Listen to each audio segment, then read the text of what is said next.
So why discuss real estate? Well, aside from the fact that when we did our last presentation 2 months ago on investing, the overwhelming majority of you said for the next presentation you'd like to discuss real estate, and aside from the fact that I think as most Vancouverites know, we all love our real estate, we at Nicola Wealth Management believe that real estate is a very important asset class and has a place in every client's investment portfolio. The World Wealth Report is an annual study provided by Capgemini, an independent international consulting firm.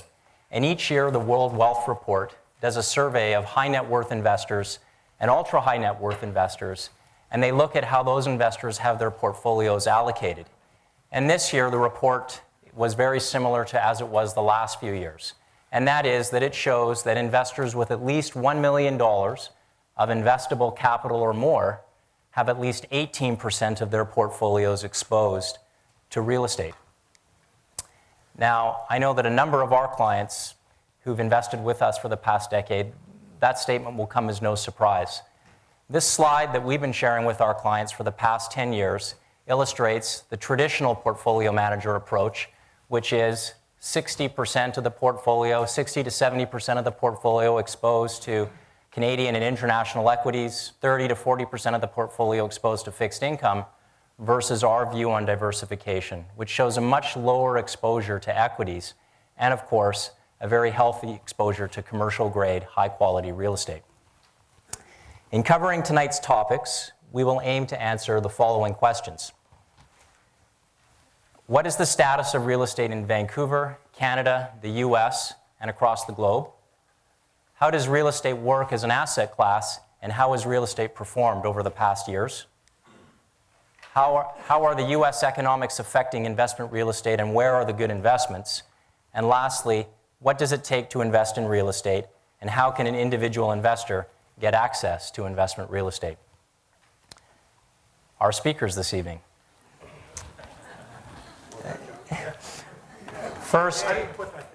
First will be John Nicola, Nicola Wealth Management's chairman and CEO.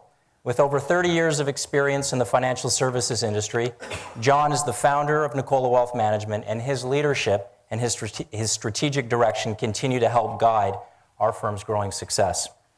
On a personal note, John and his wife Claire, their 3 sons, and their wives recently took a trip of a lifetime to Bulembu, Swaziland, where they assisted with the rebuilding efforts of a small town.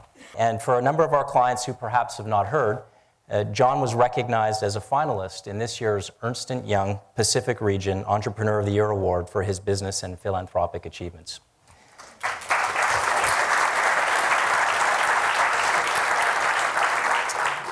Our second speaker is John Ferresi. And while John is not Superman, I'm sorry, John, I couldn't get a picture of you last minute for my slides. John is, in fact, the co-founder, chief executive officer, and director of Venterra Realty.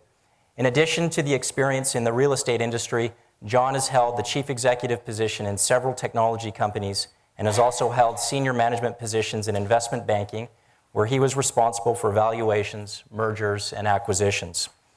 John has been recognized as a national Top 40 Under 40 award winner and as a Top 100 Impact Executive by B2B Magazine.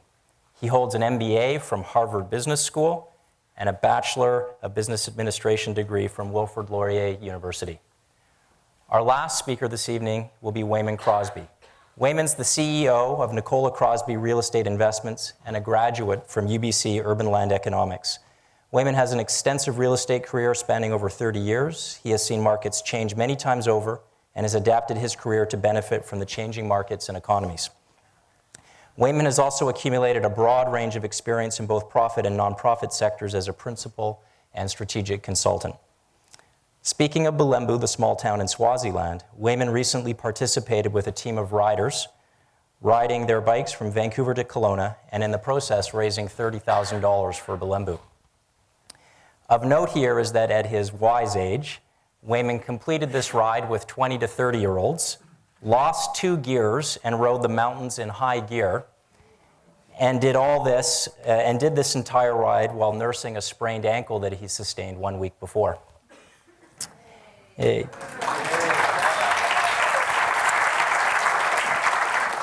Wayman's been married for 30 years, has 2 grown children, and enjoys a variety of sports, and passionately works to empower others to live integrated lives, realizing their personal and professional objectives.